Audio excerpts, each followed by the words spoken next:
I've never coached a better player, I've never coached a better competitor, and I've never coached a better person than Bill Walton. Growing up, I was a very shy and very reserved youngster.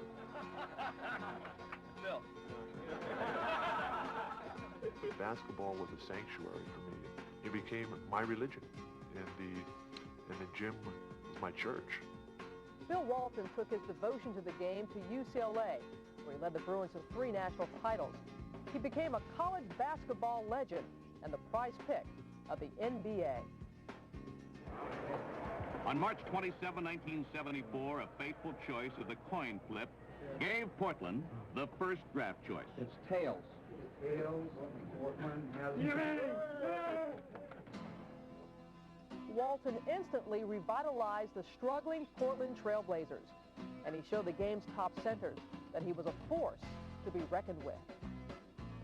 Bill Walton loved the game of basketball. He was the essence of team play. He was a fierce competitor who wanted to win and would do whatever he had to do to win. First of all, he knew he could score. Here's Walton looking over that shoulder. There's a shot clock on the turnaround. And he knew he was a great passer. He was also a very good shot blocker, an excellent rebounder.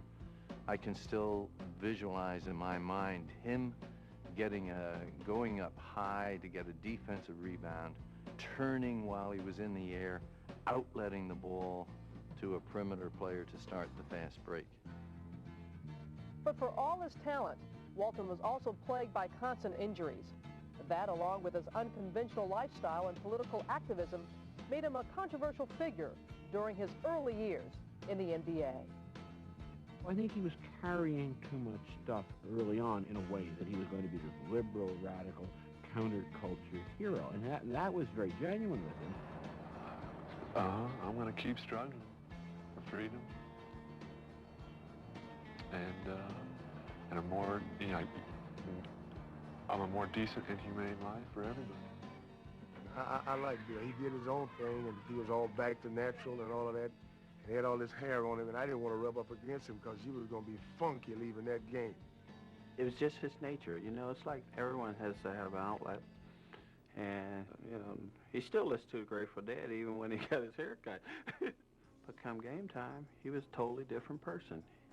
As the '77 season began, Bill wanted to shift the focus back to basketball and turn Portland into a winner. Coach Wooden always told us that he'd rather have a team yet that was inexperienced but had a lot of talent rather than an experienced team with no talent. And so I'm not saying that last year's team had no talent, but I think we have more talent this year. Referee underneath now. Walton with a good move pass. When he came out of UCLA, a lot of people questioned whether Bill could have the stamina to play in the NBA. This season, not only did he prove that, he proved he was one of the very best. The Blazers not only reached the playoffs for the first time, they made it all the way to the NBA Finals against the powerful Philadelphia 76ers.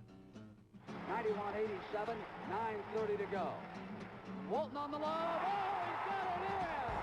Bill Walton got it in! Forcing and close. What a sequence for the Blazers! Walton again, twice in the basket.